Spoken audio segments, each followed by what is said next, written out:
I'm a caricature artist and I draw people at live events all over Florida. And in this video, I'm going to explain my live caricature drawing method. My youngest brother gave me this photo to do a YouTube drawing of him, but I decided to use this photo instead because I think it's more awesome. But please don't tell him, or the next time I see him make this face, it may be because he's mad at me for drawing from the wrong photo. Okay, the first thing I would do if I'm drawing him at a live event is just to do a quick outline sketch.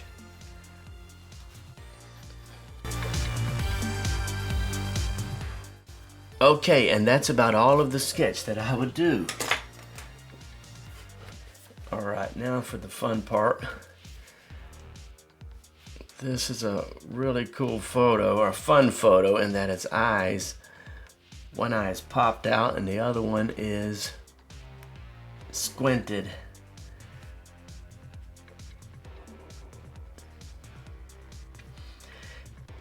So I'm looking at the shape and angle of it. This is kind of boxy and it's angled up.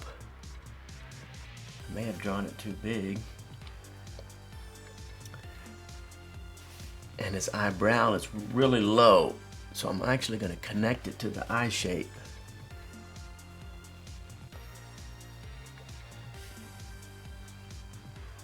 Draw some hair flow lines. So it looks like a scowl. Like the scowl of a Viking. And that's the underlid shape that I'm seeing. And I just use light lines on that because you can barely see it. I don't want it to be a dark line. Okay, so bridge of the nose, we're going to get that started so we don't lose our place. And now the other eye. Let's start with a tear duct. And this eye is popped open, so I am going to pop it even wider.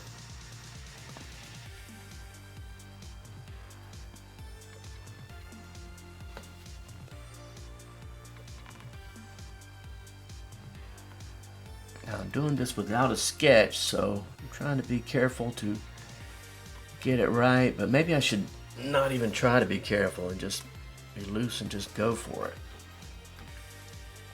Now the eyebrow on this side is popped up above the eye, and I'm just remembering and looking at the negative space under here to get the shape and the distance right.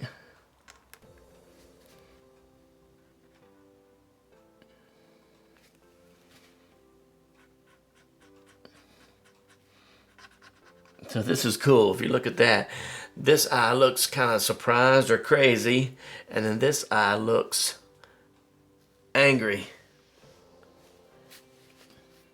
Now the shape of the under eyelid, it's large. You see this shape here? But I don't want to draw it with a super firm line. I just want to indicate it with some really light lines. Now his nose has this awesome curl to it. So we've got to emphasize that. I'm letting the line disappear here. Now I'm going to draw the tip of the nose. Nostril. And I've already looked at the angles of these things, and now I'm just exaggerating. Not too much exaggeration, but just a little.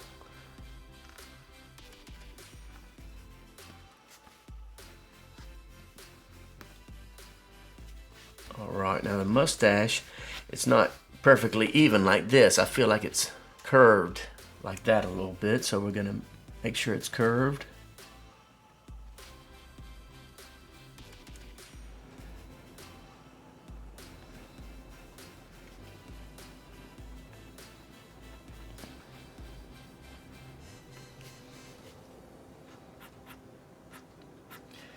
Drawing some hairs on here. I don't want them to be perfectly even.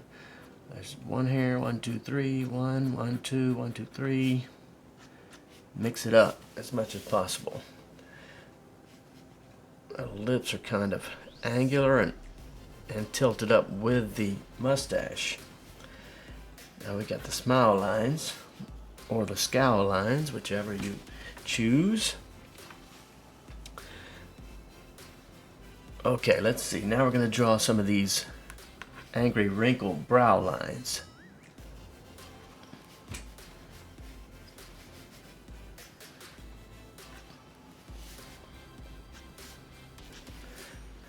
Okay, I think I'm going to switch to my big marker. I'm going to start off, let's see, where do I start?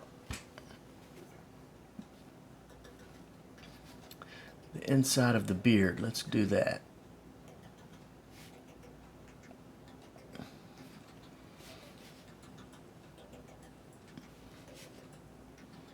It comes down about here, then angles into the mustache.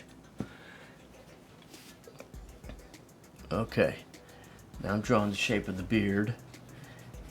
And this is something I've seen from another artist drawing hair and beards, and that is to switch the curve when drawing a hairline. If something's kind of shaggy, I'm curving it down and to the left, and now suddenly I switch up and curve it up and to the right.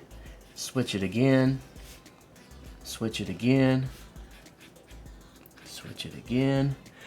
And the reason I'm doing that is, I don't know, I feel like it gives it more variety. It's not just boring lines all in the same direction, but variety. The human eye loves variety, or at least I do.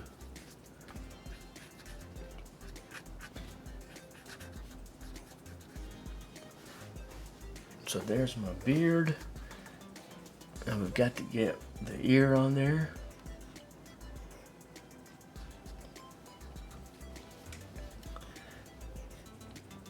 All right, let's do the inside hairline next.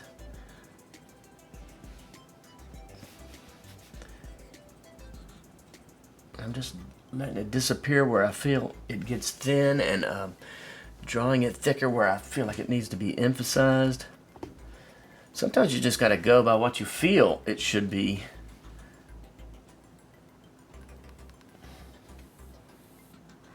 It's the shape that the hair makes when it folds back over his head there, and then there's a part and another shape. And I can't see the ear on this side, but there is a way to cheat, and you could just draw a little piece of an ear, even though I can't see it in the photo. It still kind of looks right, don't it? So you can cheat a little bit with the ear that's partially hidden. Okay, now we're gonna do the hair flow lines.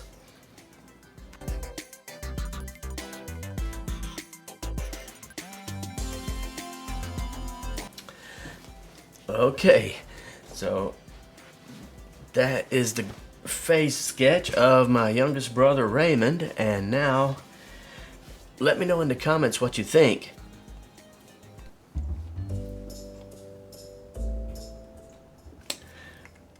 Okay, several people have asked me how to draw cartoon bodies. So this is how I would do it if I was drawing at an event.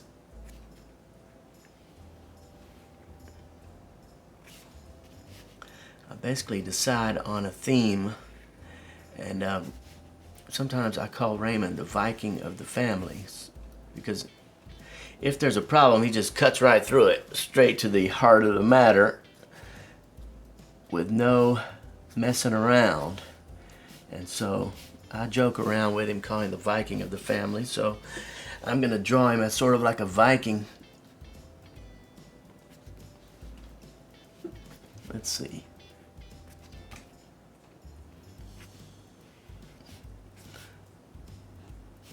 So the thing about drawing bodies, and I'm drawing this as if I was drawing it at an event. So I want to make the body small. I want to keep the background all close to the horizon line, and so that it's simple, because when I'm drawing at an event, I've got 5 minutes to draw this.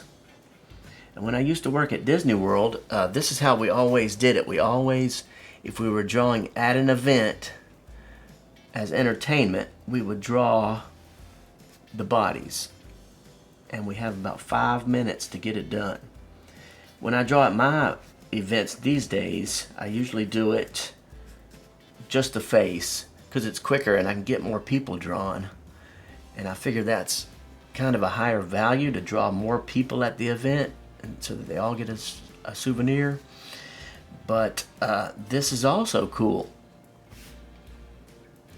And a Viking has to have his cool axe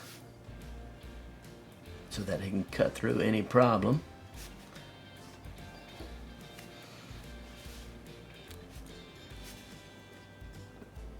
And I drew that first, so that's going to help me figure out his arm position because I am very out of practice when it comes to drawing figures and body, and I'm going to be buying some books and courses and working on that, but let's see here.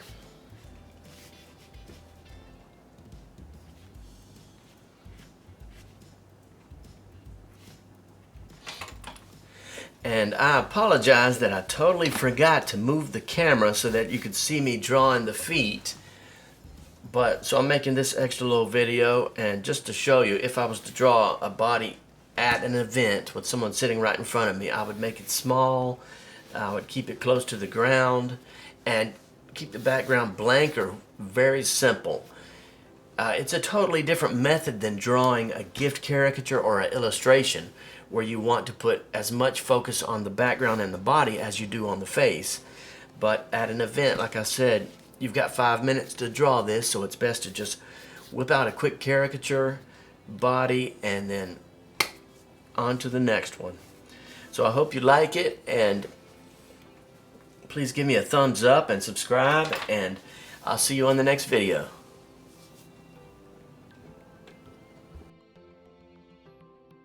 Of course, I cheated a little bit before I started drawing this video, and that is I did my practice method, my exaggeration exercise. And that is when I draw a sketch from the photo, a basic sketch that kind of looks like the photo, and then I try to figure out what is different from that drawing or that face, different from the average face. And then I draw it again a second time, and the second time I draw it, I try to emphasize those differences, exaggerating what I found in the first sketch. And then I sketch it a third time, and the third time I sketch it, I'm exaggerating even greater than the second sketch and pushing all the differences that I can push as far as I can push them.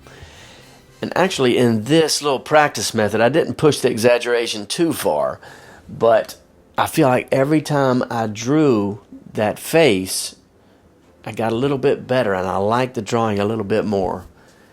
So I hope you like this bonus, and if you've never practiced like this, I encourage you to give it a try, and I'll see you on the next video.